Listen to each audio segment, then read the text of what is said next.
Bismillahirrahmanirrahim. Assalamualaikum warahmatullahi wabarakatuh. Bagaimana kebanyakan Anda sekalian? Semoga tetap sehat dan semangat ya. Alhamdulillah, hari ini kita akan belajar tentang PPKN, yaitu materi tentang makna tanggung jawab. Nah, sebelum kita memulai pembelajaran, ada baiknya kita berdoa terlebih dahulu. Doa dimulai. Allahumma inni as'aluka ilman nafi'an wa rizqan thayyiban wa amalan mutaqabbalan.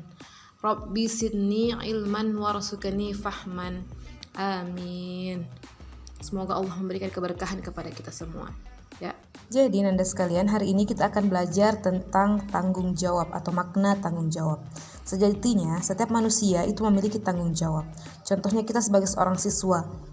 Ketika kita memiliki tugas, maka tanggung jawab kita untuk melaksanakan tugas yang diberikan oleh guru. Ya.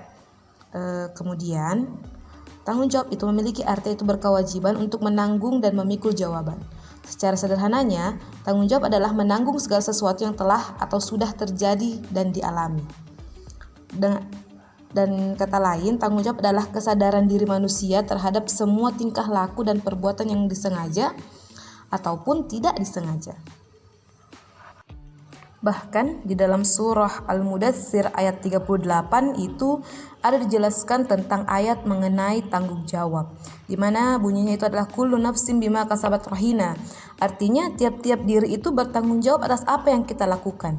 Jadi ketika Ananda melakukan sebuah kesalahan atau melakukan sesuatu, maka Ananda yang akan menanggung semua apa yang kita lakukan. Bukan orang lain, bukan mama, bukan ibu Ananda, bukan adiknya, tapi Ananda sendiri yang menanggung. Perlu Anda ketahui bahwa tanggung jawab setiap manusia itu berbeda-beda dan tidak selalu sama. Contoh kecilnya misalkan dalam rumah, ya. Ada ayah, ada ibu, dan ada anak. Nah, 3 komponen ini memiliki tugasnya masing-masing, memiliki tanggung jawabnya masing-masing. Misalkan ayah. Ayah tanggung jawabnya adalah menafkahi keluarga. Artinya dia yang bekerja mencari uang untuk kita makan. Kemudian ada ibu.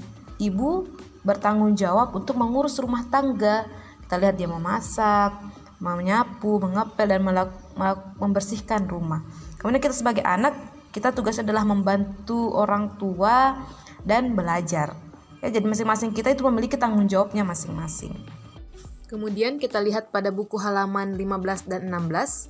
Di sini dijelaskan beberapa contoh-contoh tanggung jawab. Baik itu tanggung jawab sebagai makhluk Tuhan, tanggung jawab sebagai seorang anak, tanggung jawab sebagai seorang siswa, tanggung jawab sebagai anggota masyarakat, dan tanggung jawab sebagai warga negara. Beberapa contoh sikap tanggung jawab sebagai makhluk hidup atau makhluk Tuhan itu yang pertama adalah rajin ibadah. Nah, kita sebagai makhluk Tuhan yang diciptakan memiliki agama, itu masing-masing kita harus rajin untuk melaksanakan ibadah. Baik kita Islam ataupun Kristen, Hindu, Buddha, dan semua agama itu masing-masing memiliki ibadahnya masing-masing. Jadi apapun agama kita tetap harus rajin untuk melaksanakan ibadah. Kemudian yang kedua adalah berbuat baik terhadap sesama. Sebagai makhluk sosial, kita itu tentu akan butuh orang lain. Kita tidak bisa melaksanakan segala sesuatunya sendiri. Jadi agar kita bisa saling membutuhkan, maka kita sebaiknya berbuat baik terhadap sesama manusia, baik itu agama lain ataupun sesama orang Islam, baik itu anak kecil ataupun orang dewasa. Kemudian kita harus selalu bersyukur dan menghargai orang lain yang sedang beribadah. Kemudian yang kedua, tanggung jawab sebagai seorang anak. Nah, ada beberapa tanggung jawab kita sebagai seorang anak. Yang pertama adalah berbakti kepada orang tua.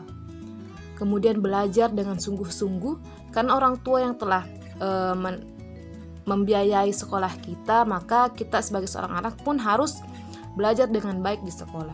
Kemudian merapikan tempat tidur, mengurangi beban orang tua dengan cara melaksanakan apa yang bisa kita laksanakan. Kemudian menjaga nama baik keluarga serta bertutur kata dengan lembut dan sopan. Kemudian yang ketiga, tanggung jawab sebagai seorang siswa. Nah, tanggung jawab kita sebagai seorang siswa yang pertama adalah memakai seragam. Kita sebagai hal yang bisa membedakan kita dengan orang yang tidak sekolah adalah seragam yang kita pakai. Ketika kita ke sekolah tanpa memakai seragam, apa bedanya dengan orang yang tidak sekolah, ya? Jadi itu yang membedakan identitas kita. Kemudian datang tepat waktu. Ketika diberikan tugas, kita mengumpul tugas dan melaksanakan piket serta jujur saat mengerjakan ujian. Kemudian yang keempat, tanggung jawab kita sebagai anggota masyarakat. Yang pertama adalah gotong royong membersihkan lingkungan, kemudian menjaga keamanan lingkungan dan membantu tetangga yang sedang kesusahan. Ya, orang yang pertama kita tempati minta tolong ketika kita kesusahan adalah tetangga. Makanya kita harus berbuat baik terhadap tetangga kita. Kemudian yang kelima, tanggung jawab sebagai warga negara. Nah, kita sebagai warga negara Indonesia yang baik itu harus mematuhi peraturan yang ada. Ketika berlalu lintas, ketika berada di tempat umum, kita harus melaksanakan aturan-aturan yang ada. Buang sampah pada tempatnya, itu juga termasuk tanggung jawab kita sebagai warga negara. Jangan melakukan hal-hal yang tidak baik. Kemudian mencintai budaya negeri kita sendiri. Jangan membangga-banggakan negeri orang lain, sedangkan negara kita ini sangat luar biasa ya. Banyak hal yang unik dari negara kita. Jadi kita harus bangga dengan negara kita sendiri. Kemudian menjaga nama baik Indonesia. Jangan buat negara kita malu akan diri kita sendiri. Jadi itu tadi nada sekalian beberapa tanggung jawab, contoh-contoh tanggung jawab dalam kehidupan sehari-hari, baik tanggung jawab kita sebagai makhluk Tuhan, sebagai anak, sebagai siswa, sebagai anggota masyarakat, dan sebagai warga negara. Nah, untuk tugas Ananda hari ini, karena masing-masing kita ini berada di rumah, tidak di sekolah, jadi ibu guru ingin memberikan tugas tanggung jawab sebagai anak. Ya, tadi kita lihat ada tugasnya, tanggung jawab kita yaitu membantu orang tua. Ya, jadi sekarang silahkan Ananda laksanakan tugas dan tanggung jawab Ananda sebagai seorang anak, yaitu membantu orang tua, baik itu merapikan tempat tidur, membersihkan rumah, membantu ayah melaksanakan kegiatan-kegiatannya.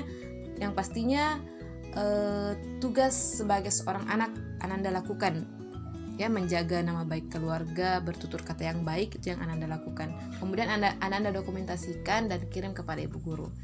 Mungkin sekian Anda sekalian pembelajaran kita hari ini.